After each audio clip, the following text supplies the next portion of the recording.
Good afternoon, dear importers and exporters. Good evening, and in lots of countries, good morning. We have a very international group here.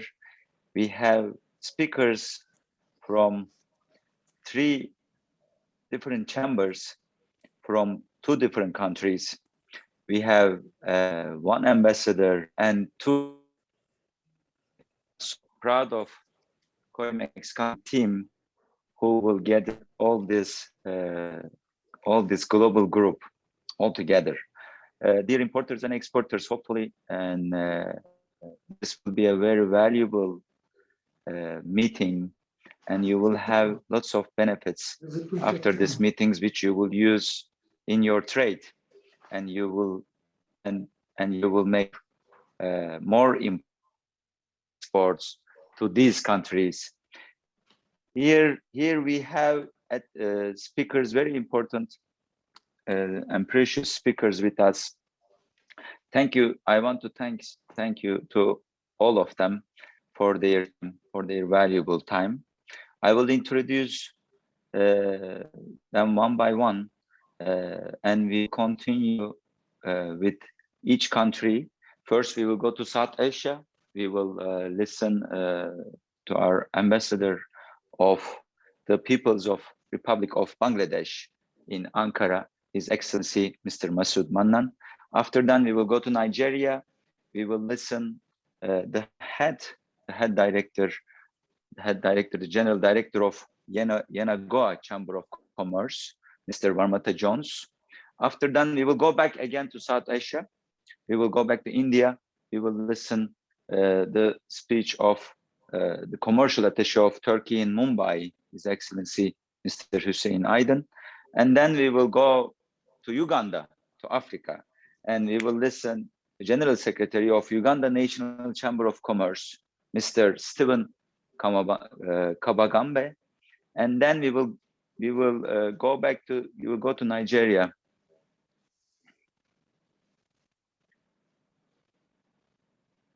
Then we will go to Nigeria, and again, and we will listen the Director General of Bauchi Chamber of Commerce, Mr. Sani Tahir Hamid. And then we will go to Kenya. We will listen the Commercial Attaché of Turkey in Nairobi, Mr. Muradjan Kılıç, His Excellency. Thank you very much, all our workers, for the able time. Mr. Ambassador, I will talk later again. Now I want to give the speech to you. So please kindly, the stage is yours, His Excellency, Mr. Masood Mannan, the Ambassador of the Peoples of Republic of Bangladesh in Ankara. Thank you very much, sir. Welcome. Thank you very much. It's a great honor and privilege for me to be with all of you in different countries, in different continents this afternoon, late afternoon, in beautiful Ankara. Today, actually, we will emphasize on the export and import of food or food items. And I will actually like to address this thing, though it's an international forum that we are using. But I will like to address these things mainly with those countries which already has business with Bangladesh, especially the country which is hosting me, that is Turkey, and then where we have a big mission. We have a big High Commission in Nigeria and also another High Commission in Kenya. And of course, we have a lot of trade with India. So it will be great to cover everything, but my emphasis will start with my place of posting.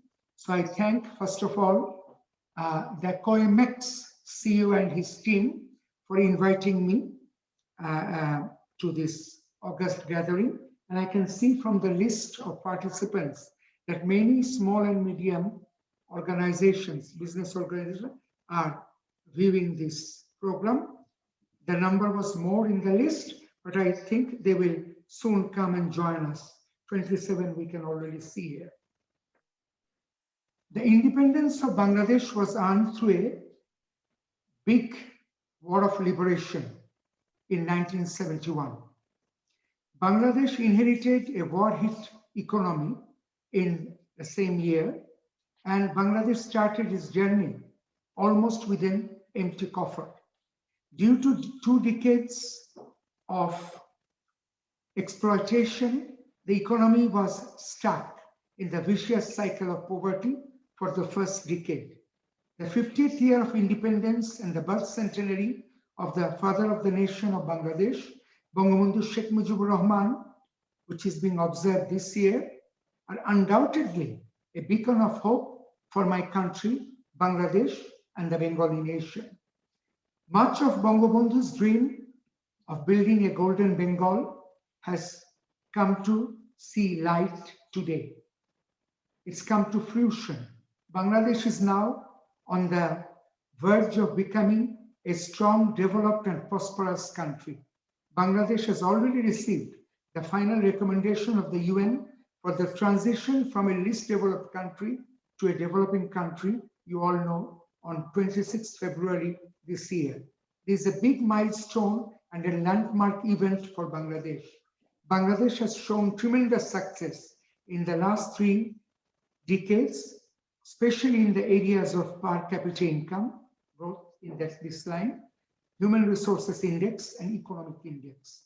Bangladesh is continuing its efforts to become a developed country by 2041, though other international bodies are telling that it will be achieved by 2034 or 35, 6 years in advance. Already Bangladesh has gained international recognition for its achievement of positive changes in both social and economic indicators. Bangladesh has shown great success, not only in the field of ready-made garments, but also in agriculture, education, health, and poverty reduction, with the goal of sustainable development in mind. Bangladesh is about to become a very vibrant economy. You have seen, or you know, that by 2035, Bangladesh will be the 25th largest economy in the world if the current economic growth continues. The Center for Economic and Business Research, a British economic research organization, has provided such information. According to the 2020 index, Bangladesh is now the 41st largest economy in the world, where you have more than 200 countries. The challenges are steep but not insurmountable. Bangladesh already has a strong track record that shows how strong leadership of Her Excellency Sheikh Hasina, Honorable Prime Minister of Bangladesh, is, with her sound policy making and determined efforts, which can take the country further in a shortest possible time. Bangladesh has an annual GDP growth rate of over 6% since 2011, going up to 8.2% in 2019. According to the International Monetary Fund, the GDP growth remained positive at 3.8% in 2020, despite the pandemic. The Economist Intelligence Unit recently revised the country's growth forecast for 2020 to 2021 to 5.6%. Between 2021-22 and 2024-25, the agency expects the economy to grow by an average of 7.4% annually. The latest outlook of the Washington-based International Institute of Finance says the Bangladesh economy will continue to grow faster than most others in 2021, which is the current year, driven by robust domestic demand and competitive manufacturing sectors coupled with rebounding exports. Growth in GDP per capita, the Bangladesh Bureau of Statistics pegs GDP growth in fiscal year 2019-20 at 5.24%. It says per capita income in the same period grew to $2064. This is among the highest per capita GDP growth rates in Asia during last year. In the last 5 years, Bangladesh's per capita GDP has grown at a compound annual growth rate of 9.1%. And you all know that in South Asia, we are now per capita GDP growth rate wise, number one. Governance, our government's 8th five-year plan, the current one, has set the first year growth target of its 8th five-year plan, which began in July 2020 at 7.4%, which is an ambitious one. Bangladesh aims to post 7.7% growth in fiscal year 22, 8% in fiscal year 2023, 8.32% in fiscal year 2024, and eventually 8.51% in the final year, which is 2025. Agriculture will be one of the prioritized sectors from 2020 to 2023 to accelerate economic recovery. Why I gave this background? Because we are talking about export, import of food or food-related items. I will now go and give you some information about the cultivation of rice in Bangladesh. You know, in 1998, Bangladesh got the Ceres Award from the Food and Agriculture Organization, one of the world body, for becoming self-sufficient in food grain production. And you will be happy to know that rice covers 69% of cultivated area in Bangladesh.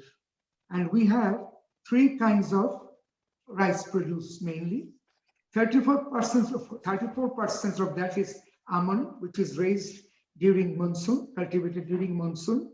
28% is boro for winter, and 7% aush for pre-monsoon season.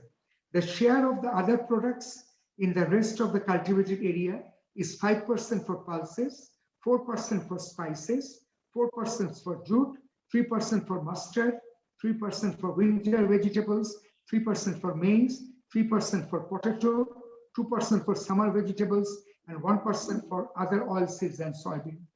Please note that many of our fields which we use every year to cultivate different kinds of fruits, vegetable, rice, and other other things, they can be cultivated three times per year. 3 times per year. That is the fertility of our land. And thanks to Almighty Allah for this reason. Now I will like to go to give you some idea about the banking system. Bangladesh has very well developed banking system, which we inherited from the time of the British rule. You all know that. For 190 years, we were part of the big British India, which has become now, you know, a couple of countries. So our banking sector has undergone unprecedented changes over the last 20 years. The country moved away from state control to market-based open economy by adopting a major stabilization, liberalization, and deregulation program. Bangladesh has a modern international banking system and an insurance system for the businessman. So the people who need to do insurance or who need to take out their profit and send it abroad, there are facilities which are available in Bangladesh. And to start a business in Bangladesh, we have the Board of Investment as well as the other sectors and other offices where you can get your documents done very quickly, because these systems we have developed in the last 20 years in a very big way. This is for the newcomers who are listening and thinking about doing business with Bangladesh. And you will talk about that. What about the labor? You know, Bangladesh provides not only to its own country, but to Middle East and Europe, and in some respect to US, Canada, and Australia, big number of the labor. Only in the Middle East, we have, you all know, more than 50 million Bangladeshis working. 20, you know that we have 5 million.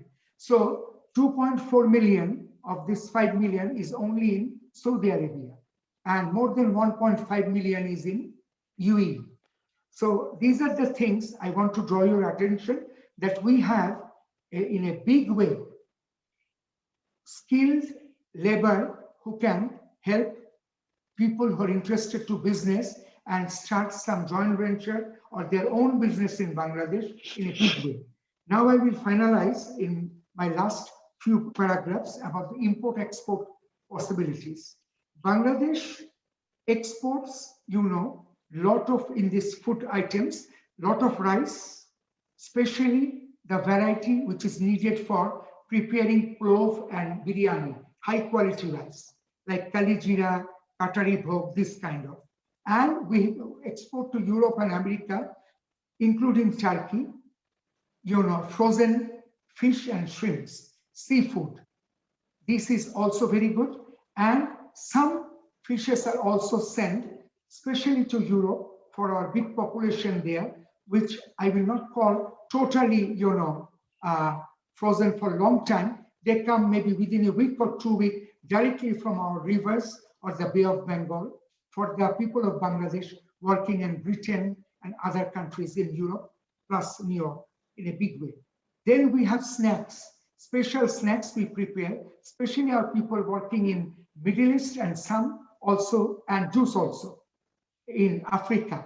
Prawn juice is very popular in Africa, and they have even their office in Senegal, Dakar, in a big way for whole of West Africa.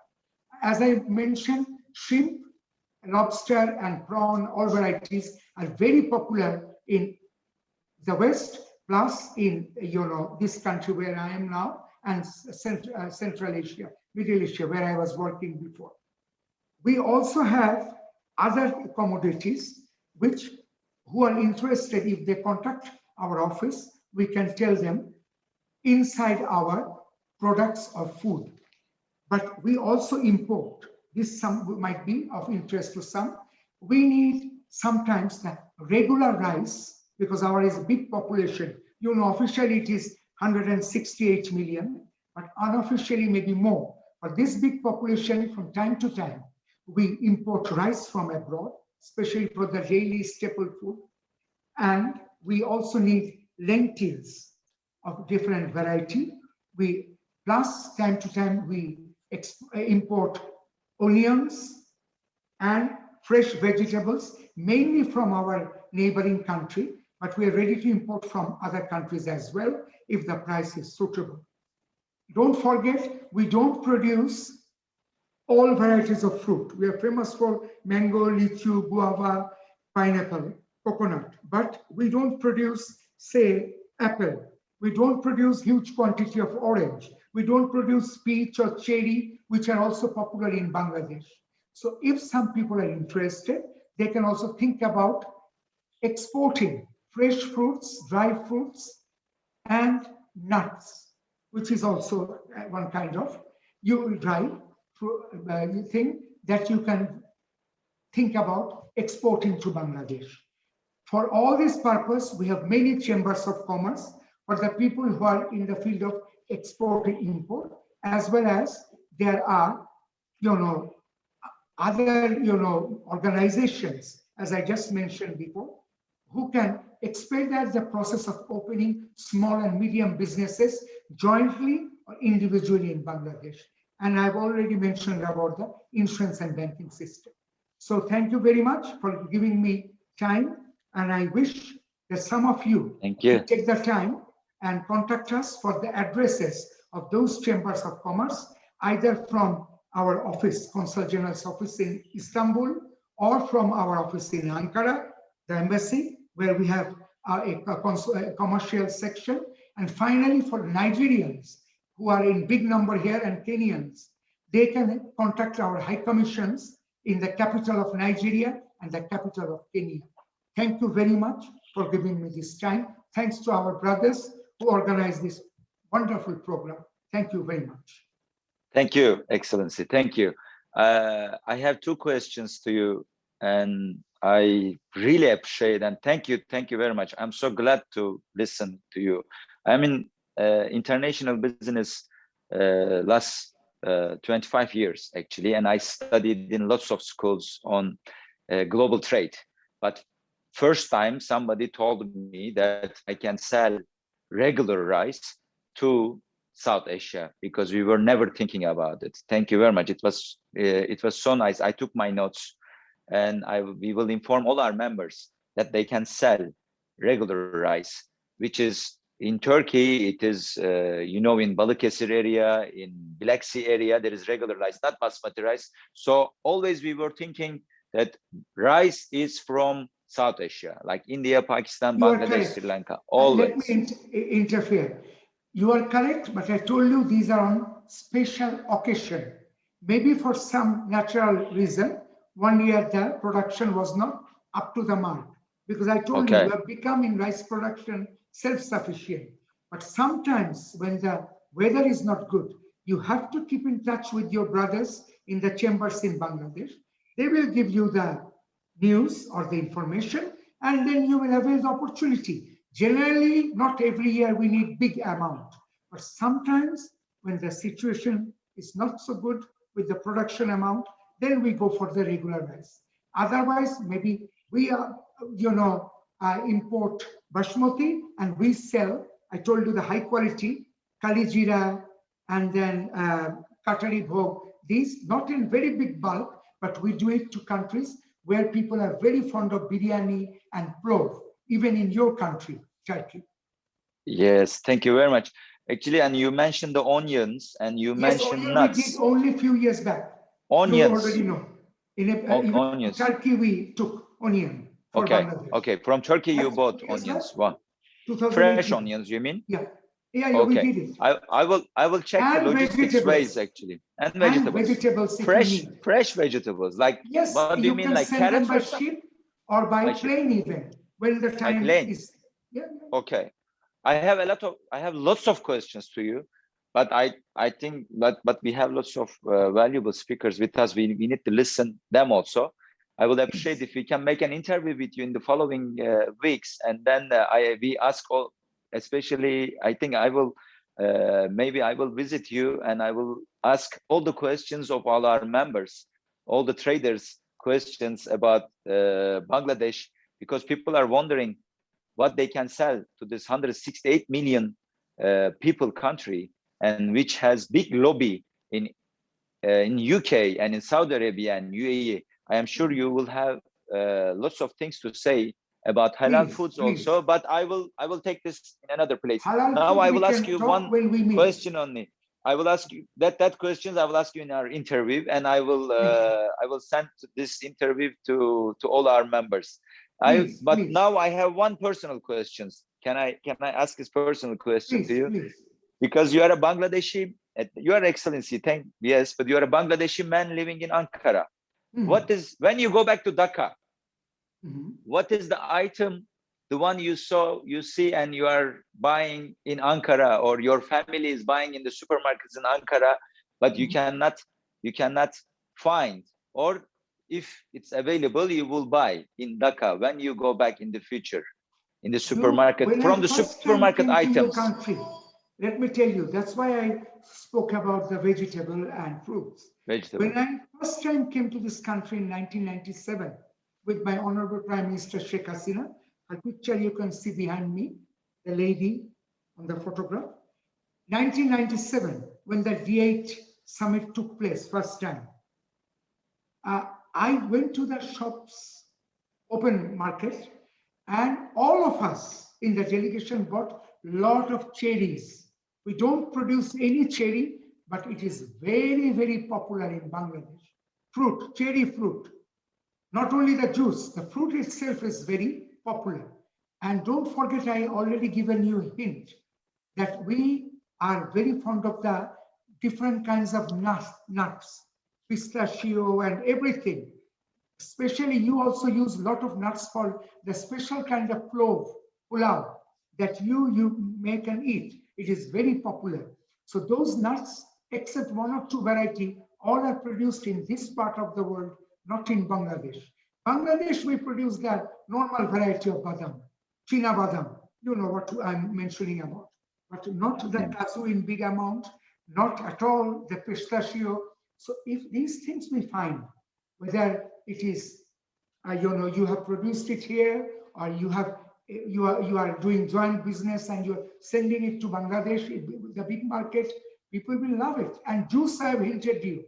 If you start a juice factory and take the juice made out of your type of things, apricot, peach, cherry, I've given you the name, apple, these are not produced in Bangladesh. Orange we produce a little bit.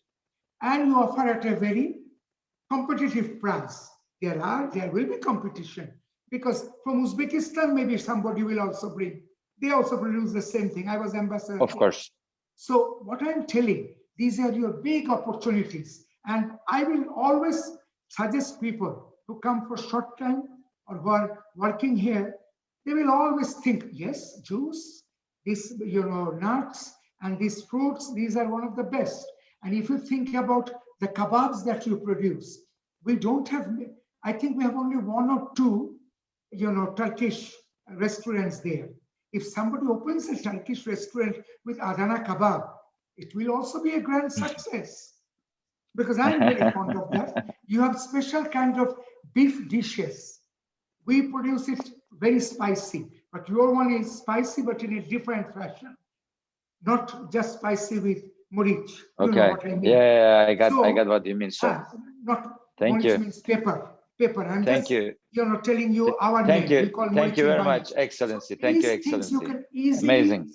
people can make a lot of money. I'm talking about only the food. I'm not talking about today, handicrafts and other things, or leather products or dress. Of course, we are talking food, correct. Thank you very much, Excellency. Yeah. So please come Adana and visit kebab, me. but I will visit Dhaka and I will open, maybe my surname is Urfali, so I will open Urfa kebab shop maybe there. Thank you very much for showing us. I've been to your beautiful place. I will open Urfa kebab restaurant maybe there. Thank you very much giving us example which all came these to mind. opportunities. Please Thank come you. and visit and we can Thank talk. you. And thank you. Have another meeting. On with behalf your of all our permission, members. I will leave now. With your permission. Thank you very much. I have another program with the Ankara Chamber of Commerce. Thank you, Mr. Thank you, Excellency. Thank you very much. Thank you. Now we are going from Bangladesh to all the way to Nigeria. Mr. Varmate Jones, the Director General of Yenagoa Chamber of Commerce and Industry. Thank you very much, sir. So welcome to this global conference. So the stage is yours, Mr. Varmate Jones. Just talk about Nigeria. What can we sell? What can we buy? Especially on the food stuff. Thank you. Mr. Varmate Jones, please. Thank you very much, Urfal, Salatin. Thank you everyone who is a part of this, this very important event. Well, we all know Nigeria is a very unique country, unique in two major senses, unique with the kinds of resources that we have, and unique because of our population in Africa. Now, Africa, of which Nigeria is a part, has 54 nations, and Nigeria happens to be the most populous nation in Africa, and that is very unique. Now, our population is about 211 million by 2021 estimates, and that is a very strong point for Nigeria. Now, let me also mention this. Nigeria is a part of the MINT nations, which was seen as the 4 nations that have huge potentials in economic development, and that has been taking its turn on us for a while. MINT constitutes Mexico, Indonesia, Nigeria, and Turkey. So it is very, very instructive that Turkey and Nigeria are on the same plane with regards to the potential for economic growth and development under the MINT arrangement. Nigeria is about 922 million square meters. or square kilometers, sorry, in each land area. And 1/4 of that is water. Now, I live in a part of Nigeria that is at the southernmost part of Nigeria. And that southernmost part, we share a coastline of about 180 kilometers of coastline. And that provides the potential both marine and maritime activity as well as fishing, which is capture fish. Let me just also basically give a brief of what Nigeria has is. I'll take a cue from. I'm so sorry, Mr. Jones. Actually, just can you come nearby to your microphone? Maybe because we cannot. Yeah, it's coming a little bit. The voice is coming a little bit breaking, so we cannot hear these valuable informations. Just if you can come nearby to the microphone, I think it will be much better, sir, if possible. Let's try now. No, we don't hear anything now. No, we don't hear anything now. No, we don't hear, sir. So we go back to the same position. I think it will be better, yeah. Yeah. So we will try to hear, but just the voice is breaking a lot because of the microphone, I guess. So let's see how it will go. Okay, how is it going now? Better? Yeah, a little bit better. Yeah, thank you. A little bit better, yes. Okay, thank you.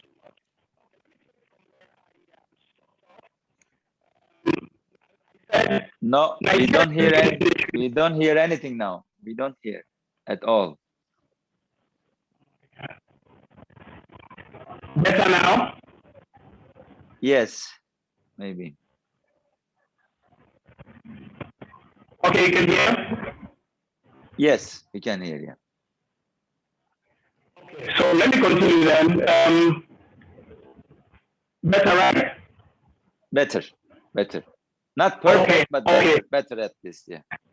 I'm sorry, my microphone is acting up. Okay, so I mentioned earlier that I live in a part of Nigeria, which is in the southernmost part of Nigeria, and we share about 180 kilometers of coastline, and that gives us great opportunity for maritime activity, including fishing. It serves a part in the Gulf of Guinea that is very, very unique to global fishing. So let me come back to a few of the things that I wanted to talk about Nigeria. Nigeria, as you know, has a very developed and advanced financial system. I'm picking a cue from Ambassador to make a bit of this pitch. Nigeria is very advanced in its financing system, and the banking system in Nigeria is basically market-oriented, market-driven. And if you look at the financial system within Africa, Nigerian banking system or Nigerian banks have made inroads into much of Africa, going from within the Western Africa even to moving forward into Central Africa. So you have, an advanced banking system. Now, Nigeria is so huge in potential, and besides our population, the Nigerian GDP per capita in total is about $1.116 trillion. And these are information that is very open to everyone who can search and get that information. Our nominal GDP is about $514 billion. And our Human Development Index is 35.1. But you see, these are the contrasts that Nigeria is building on. Going forward, our population density is 218 persons per kilometer. So it shows that we have a huge landmass that is very useful for agriculture, for instance. Now, even plus where I live and the other parts of Nigeria, you have about almost 300 million square kilometers that is arable land. Very good for agriculture. Now, much of what the world knows about Nigeria is its oil and gas industry. And Nigeria exports crude petroleum, Nigeria exports gas. Between these two, the global economy is shifting towards gas with energy transition. So Nigeria is also transiting internally in energy. So with the energy transition, you have more dependence globally on gas. Nigeria is also ensuring that its gas exports increase and improve. That is just a brief. Thank you. Thank you very much, Mr. Jones. Lots of our attendees, they are asking about food items actually, because all our members are in today's meetings, especially small and medium enterprises of food exporters and importers. And they're asking, for example, about Nigeria, if we can sell hazelnut. Do you know hazelnut? Hazelnut, the one using in chocolate. I know Nigeria is a very good producer for cacao, and the producers for example, the chocolates in Nigeria, the production of chocolate, the chocolate bars in Nigeria. Is there any chocolate bars with hazelnut, for example, in Nigeria? There are chocolate bars with hazelnut in Nigeria, but of course, So I will ask my technical team to solve your voice problem in another Zoom area, in another room, and after that I will come back to you with the questions in our questions and answers pack. Is it okay, Mr. Jones? I'm so sorry, but your voice is not coming clear, and I want to answer the questions of our members about Nigeria. They are very important. So can I ask my technical team to make a phone call with Mr. Jones and to solve this voice problem, and then we will come back to Mr. Jones with the questions, especially about nuts items, because since Nigeria is a very good producer for cacao worldwide, and Turkey is a good producer of nuts. So our members, our traders are asking this kind of questions. Now I want to go back to Mr. Aydın, and we will come back to you, Mr. Jones, after solving the technical problems. Just please the technical team, if you don't mind, just try to solve the problem. His Excellency Mr. Hüseyin Aydın, our commercial attaché of Turkey in Mumbai. Can you hear me, sir? Yes, I can hear you. Yes, Mr. Hussein, India is very important. This is I will have the chance to listen to you. This is my third time actually in different conferences I listened to you, and before I really got very valuable informations from you, and I share this informations with all our members. Coimex is in contact with 26,000 importers and exporters in the areas of South Asia, Africa, and Turkey. So before the informations indirectly, I gave your informations to our members. Now we are having the chance to listen to you, Mr. Hussein. Thank you very much for your valuable time. The stage is yours, sir. Thank you very much, Mr. Salahattin. Dear Excellency, my colleague, Mr. Murat, distinguished panelists, and dear participants, I would like to thank the organizer of this event, Mr. Salahattin, and his team to have this speaking opportunity in this informative event particularly for South Asian countries with some African perspective. I hope my part is not going to take too long and that you will find it interesting enough.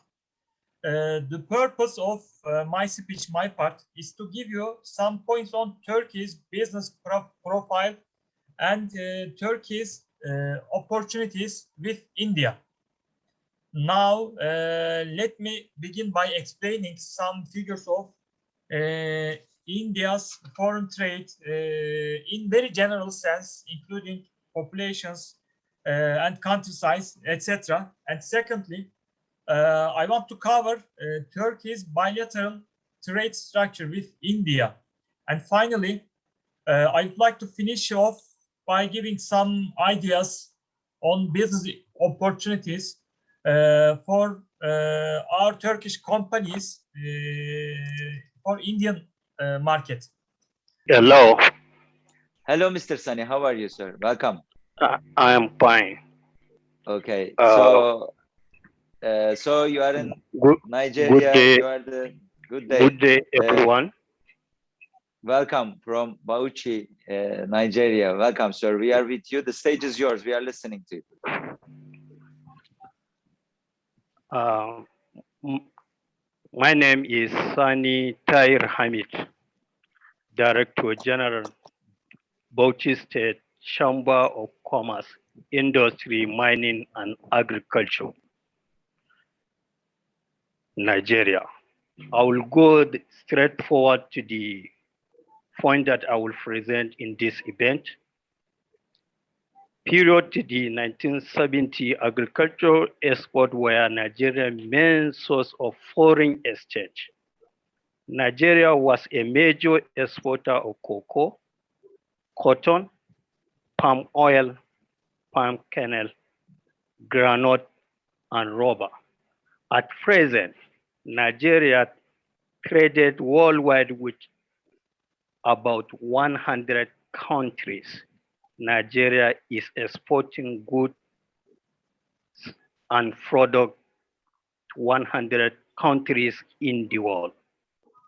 Nigeria has a total area of land of 70.8 million hectares for agriculture, which is cover crops production of maize, cassava, guinea corn, yam, beans, millet, sesame seed, gum arabic, wheat, and rice, etc.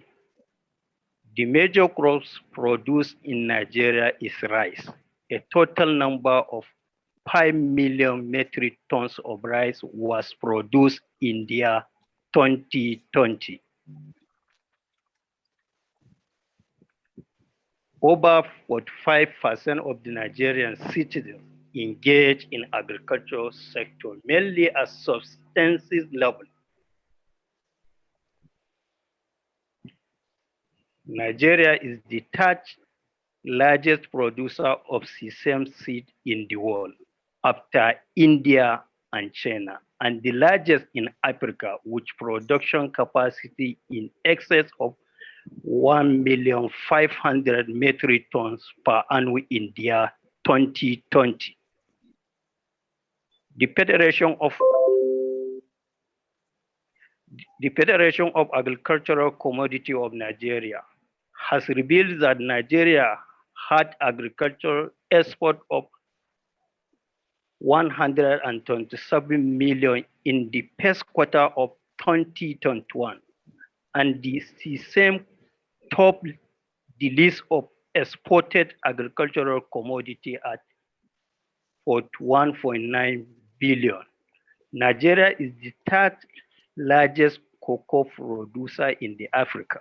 A total about 245 metric ton was exported from Nigeria in the year 2020.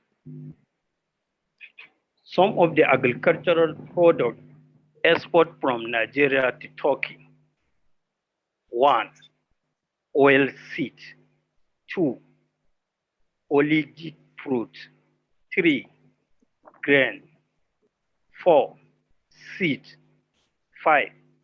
Fruit. A total amount of $56.40 million has been exported to Turkey. 2.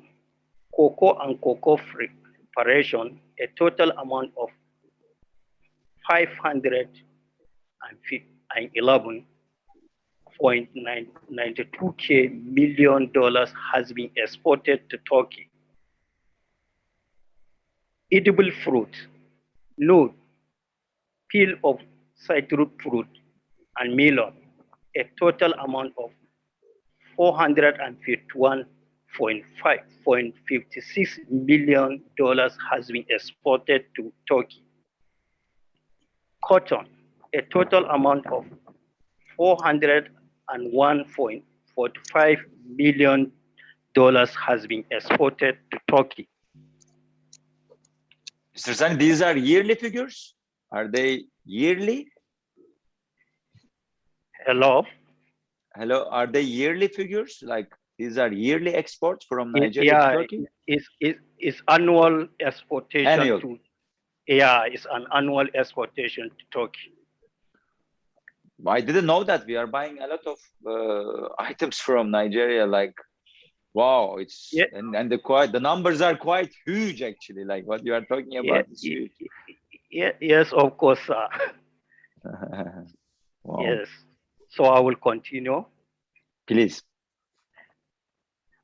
On the issue of agriculture, Nigeria, 36 states of Nigeria, including Abuja, have more than 7 million hectares of virgin land for mechanized farming, waiting for explore. We hereby invite well-meaning individuals, corporate bodies, and foreign direct investors to take advantage of this potential and explore this subsector. Investment in this will no doubt encourage large-scale production for exportation. It will improve the quality of food produce, which will go a long way in ensuring the Turkey, India, and Africa attain the ultimate goal of food security. The event may wish to know that the federal government of Nigeria has established Hadeja Jamare River Basin Development Authority and Kafin Zaki Dam. The two dams are for irrigation farming. The area for the land covered about 500,000 hectares, waiting for foreign direct investors. In addition to that, the whole Bauchi state is a fertile ground for establishing of gum Arabic plantation for export potential. Cashew nut export from Nigeria. The top export destination of Nigerian cashew nut are the ASEAN countries. Vietnam and India remain the largest market for Nigerian cashew nut. Nigeria ranks as the 6th largest producer of cashew nut in the world, with the average production capacity of 120,000 metric tons per annum.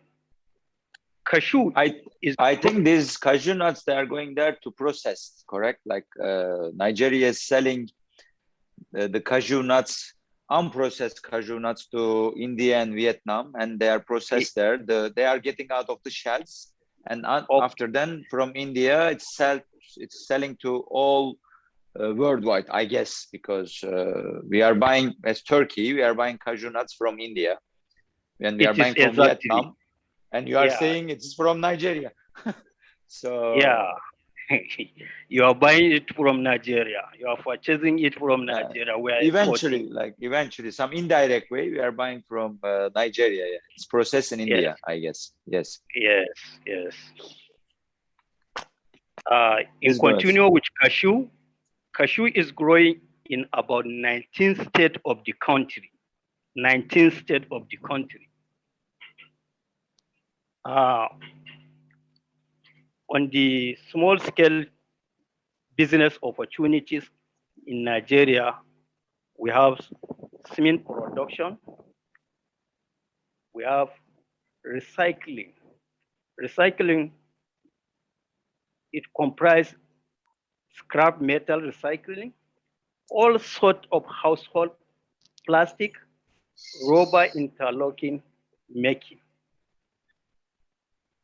We are using it with the recycling waste to make these 3 types of recycling, meaning the scrap metal recycling, all sorts of household plastic, rubber interlocking making.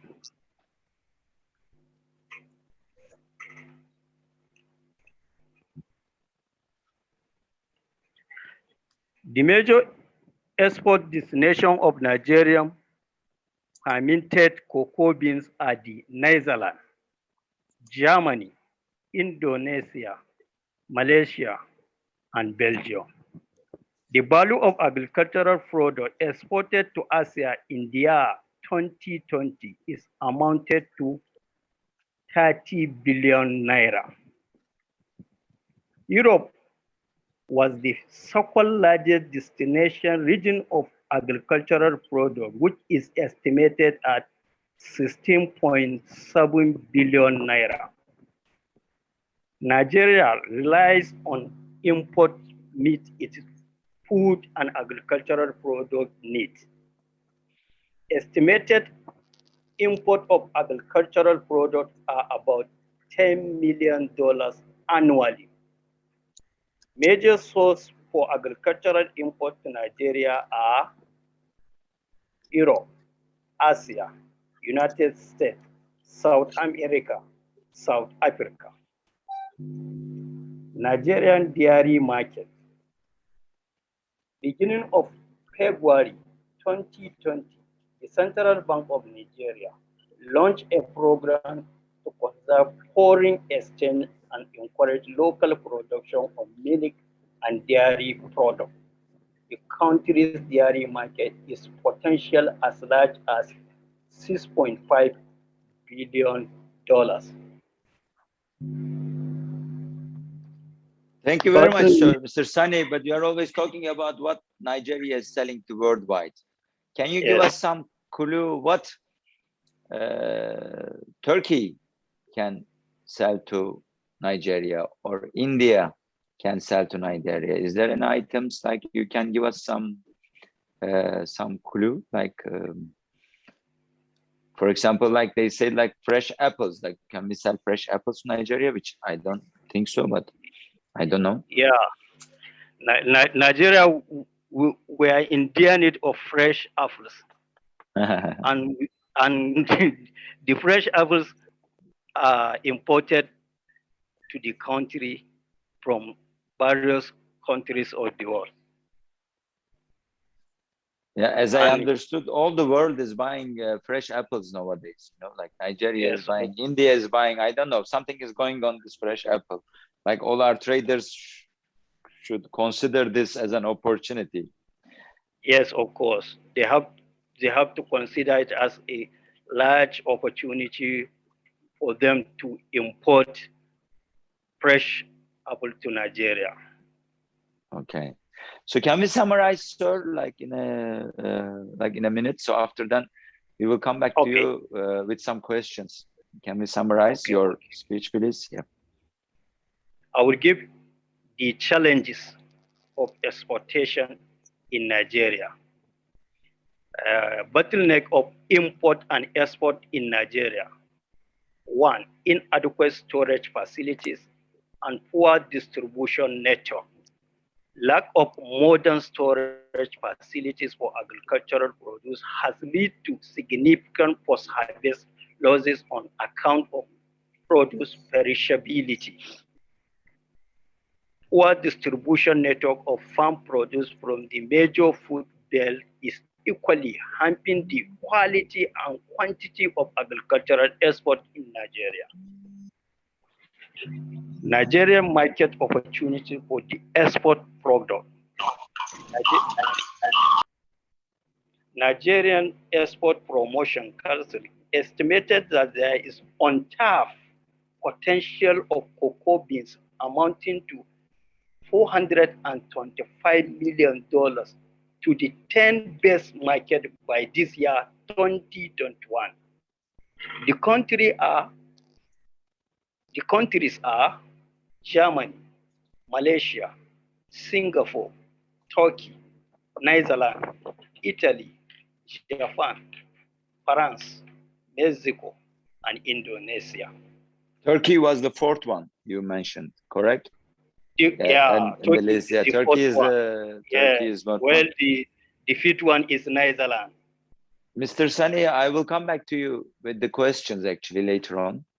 So thank you very much, because I have some questions, especially for halal foods, for example, in Nigeria. What's going on for halal food items? I'm having a question from our members. I will come back to you with these questions in our questions and answers part.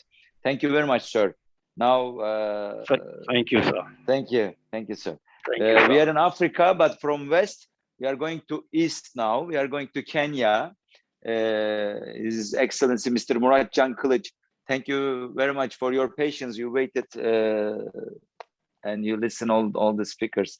Mr. Murat Can, are you here, sir? Yes, you're welcome. Hello, everyone. Hello again. This is the third time I think I'm meeting with you also, Mr. Murat Can. Yes, yes. In different conferences. So just Mr. Murat Can, you are very informative person there, and just only one challenge I want to ask from you. If you can tell us not only about Kenya, I know very well you have lots of information about Uganda and the region, about like East Africa.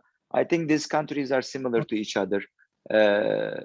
Just if you can consider in a big picture for us, all East Africa, I will really appreciate on behalf of our members and our attendees, sir. Thank you. Please, the stage is yours, Mr. Murat Can. Yes, it's true they have a lot of similarities between those countries, but Kenya is the hub for the region.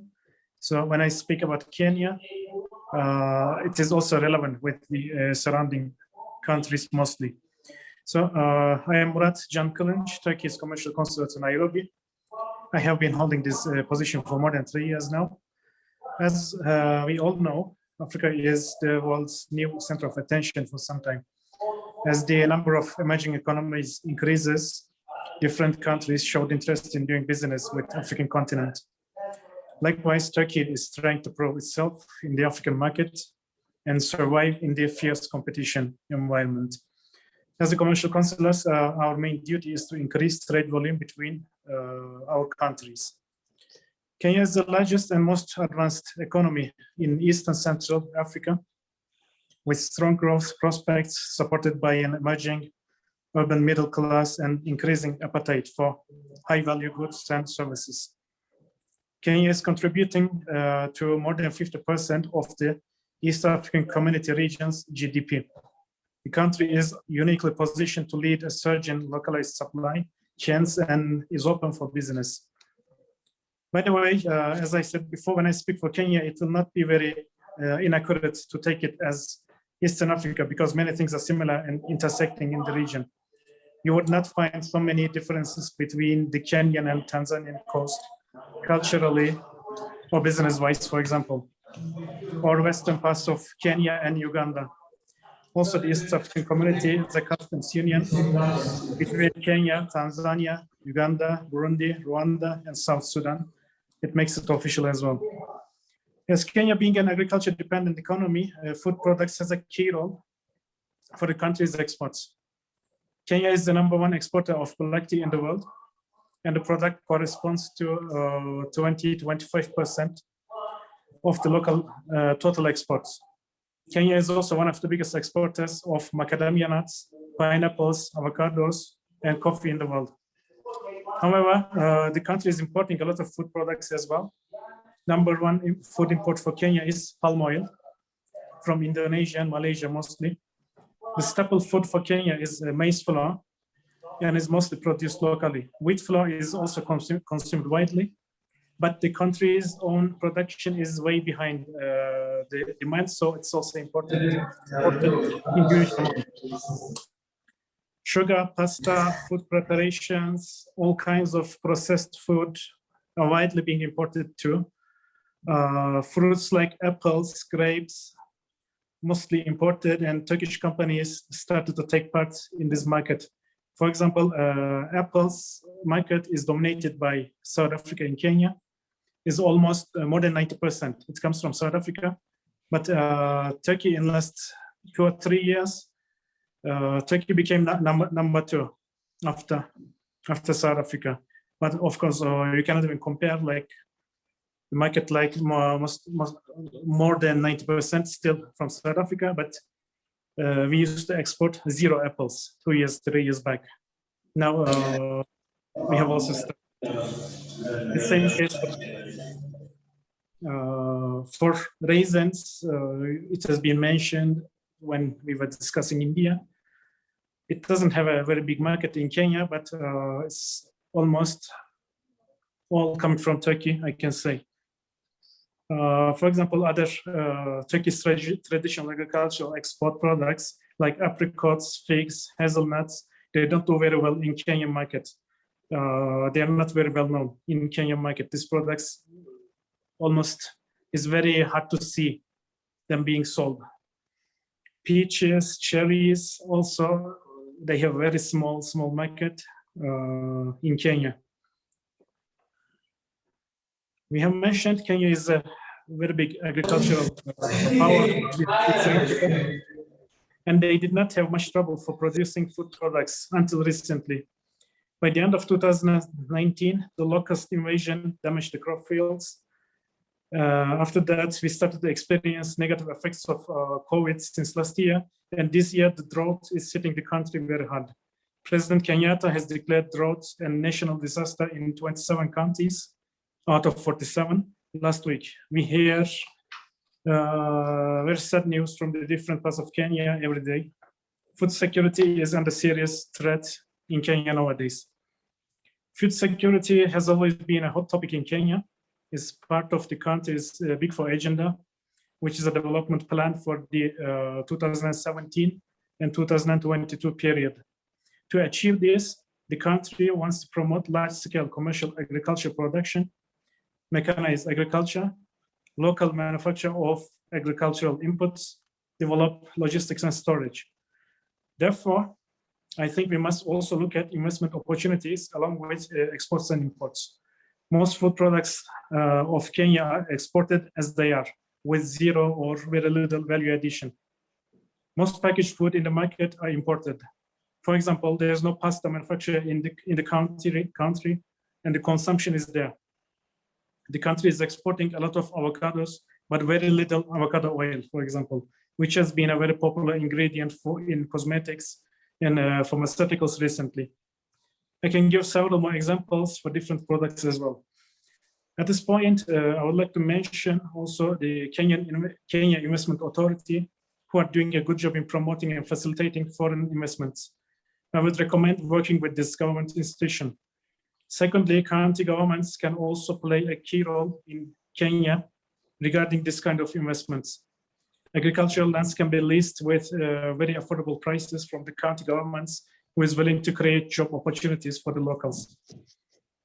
When we look at the recent years' data between Kenya and Turkey, the most dramatic figure is avocados. Turkey's avocado imports have been boomed by more than 400% in the last 4 years. In 2016, almost all the imports were from Peru and South Africa to Turkey, especially in the last 3 years. Turkish companies discovered Kenyan suppliers. And today, when you buy an avocado anywhere in Turkey, like 80% chance it will be coming from Kenya. In my opinion, the same can be experienced in a few years for other tropical fruits like pineapples, mangoes, and so on. One last thing I would like to mention is when exporting to Kenya, please be aware of pre-export verification procedure.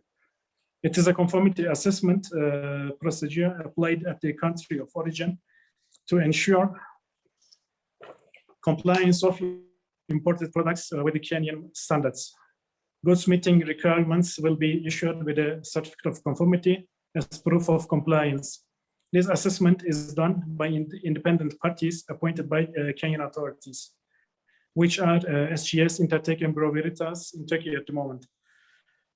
We had quite a number of speakers today, so I would like to stop here. And, thank you, Mr. Muratcan. I will gladly answer your questions. Thank you, Mr. Muratcan. I will just ask one question now. Mombasa Port is a hub.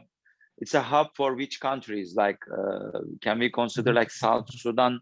Is it a hub for South Sudan as well, Mombasa Port? And how is the logistic like to South Sudan from Mombasa? The products are going from there by truck, by train. How it works? Yes, actually, Mombasa Port is very important for the entire region because there are many landlocked countries around Kenya, just like South Sudan you mentioned. A certain percentage of imports of South Sudan is coming through Mombasa Port. Is the same case for Uganda, same case for Rwanda, Burundi, and even DRC, Congo. Sometimes even Tanzania. The Mombasa Port. Why Tanzania? Why? For example, in Tanzania there is Dar es Salaam, correct? Like yes. There is a port in, but why they are using Mombasa Port? What is the secret? Like, is it like facilities, infrastructure, or is it like a banking system? Actually, I don't know very well what is the situation in Dar es Salaam port, but when we look at the numbers, we can see it's also serving Tanzania. I don't know, maybe it can be some suppliers, they are sending the goods also to Kenya and Tanzania. Maybe it is being divided, separated at this point. I don't know the reason very well, but it's a good question. I will also make my research and try. But what we know is Mombasa Port is super important for all region, not only for Kenya. Yes. Okay, very good. It's like Hong Kong. It's like Hong Kong. It's like Dubai. It's like Singapore. I guess like it's like serving the whole region. Mombasa Port. Yes. Most probably. Okay, thank you. So people, we need to consider this because we have, as our Coimex members, actually, mostly our members, we are medium enterprises. So as medium enterprises, you know, our resources, we cannot travel all around the world. Like we have like each year, we have limited time, we have limited resources, we have limited human resources, first of all. So if we consider to go like between Uganda, Tanzania, Kenya, or South Sudan, for example, like I definitely advise all our traders like to go Mombasa first, because that's the hub. When there is hub, it means the trade is happening there. It's the gateway. Transit trade. It's a gateway for whole region. Yes, it's a gateway for whole region. It's very important to have a connections in the gate. Actually, that means then you can serve the whole region. If you have the connection in the gate, it means you can serve. One thing I can add to this, also Kenya has a solid infrastructure when it comes to roads and railways. The railway between Mombasa and Nairobi has been extended until Naivasha. Naivasha is a town around 150 kilometers away from Nairobi. So in total, it is over 600 kilometers railway line. Now it's being in use in recent years. Of course, most of the transport is being done by trucks still, but this railway is also a very good alternative, and it's a very modern railway, very modern infrastructure. I think it's cost efficient railway. Yes. So because it's cost efficient, the commodity, especially for low value commodity items, railway worldwide actually, it's very important. Like for example, in Turkey now we are using the Silk Road. We are bringing from China or from Inner Mongolia by railway. It's very important for, especially for commodity items. Yeah.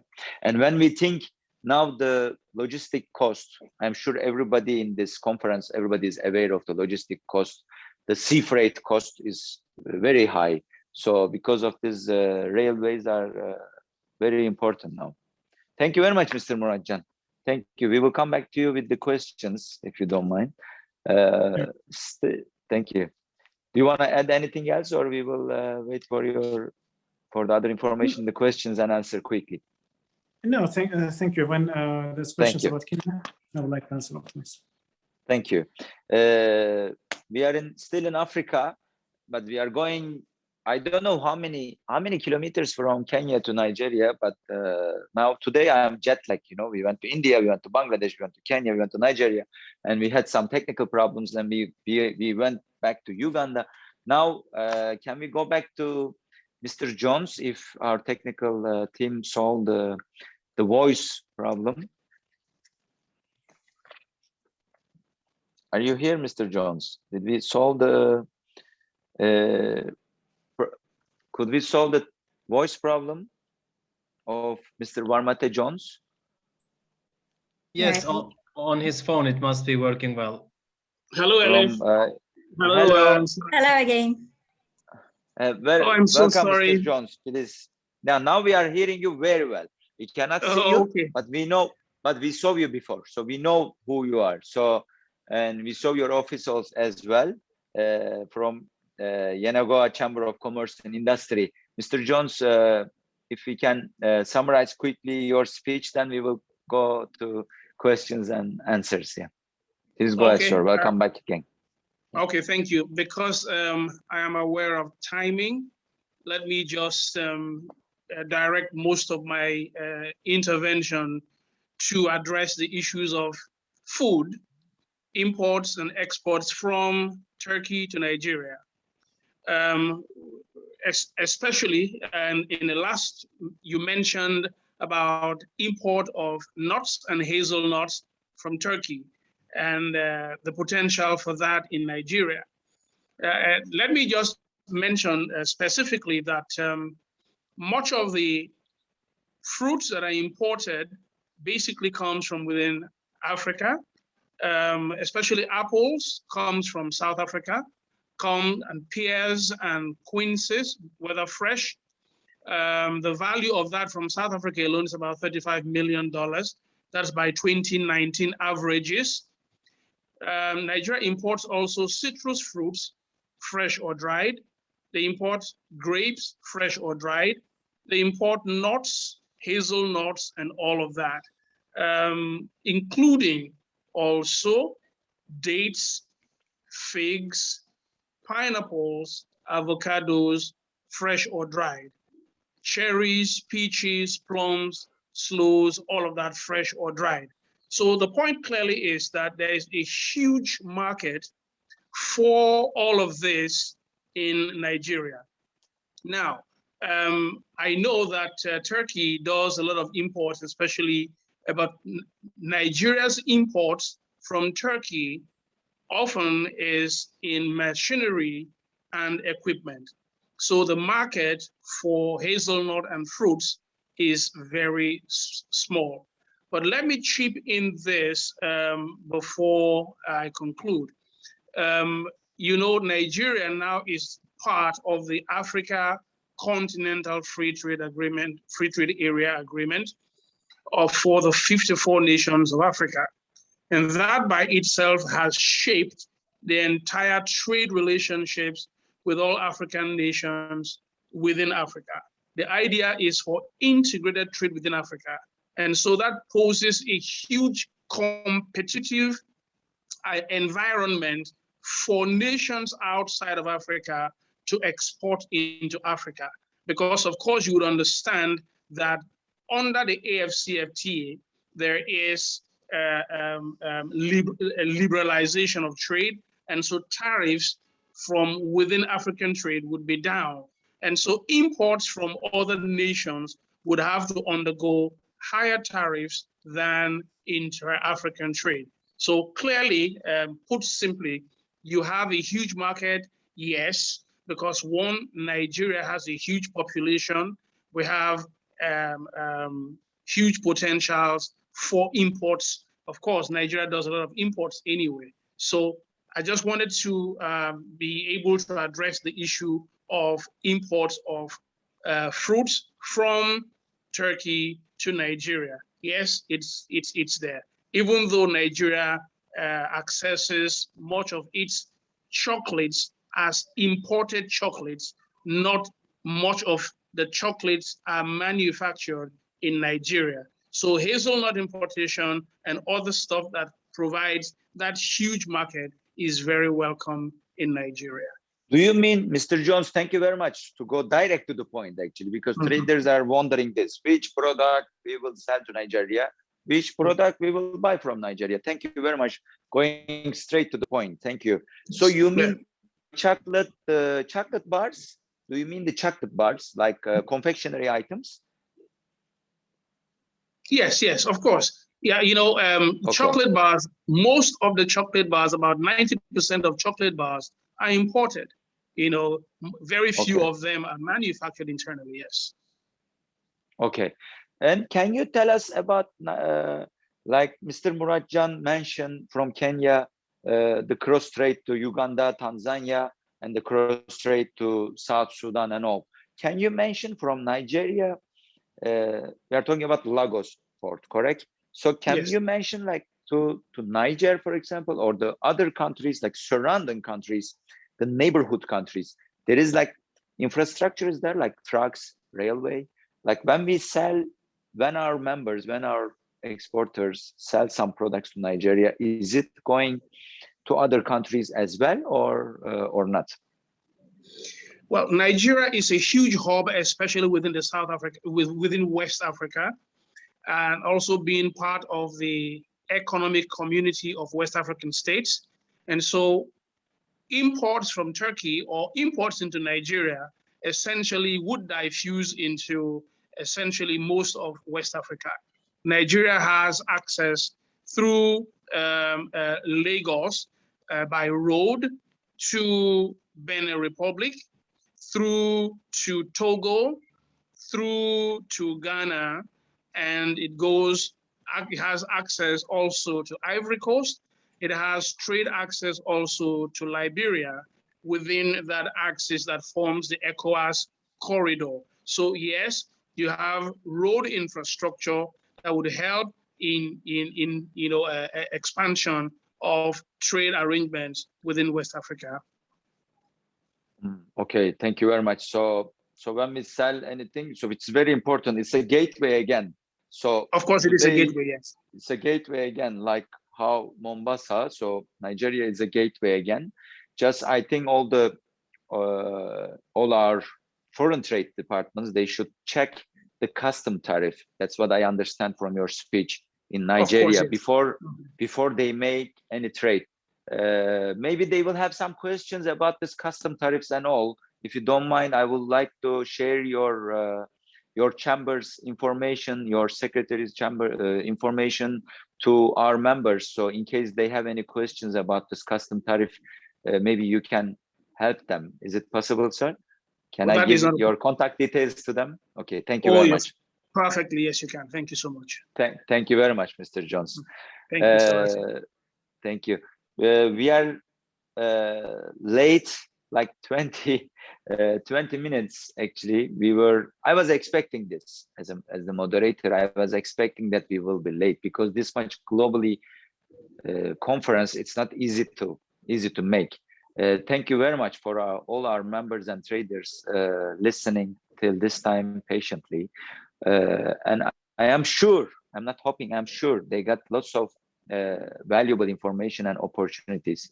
I would like to mention Coimex, which is chain of importers and exporters. It's a B2B digital platform and network, which we have like 26,000 trustable importers and exporters in our network.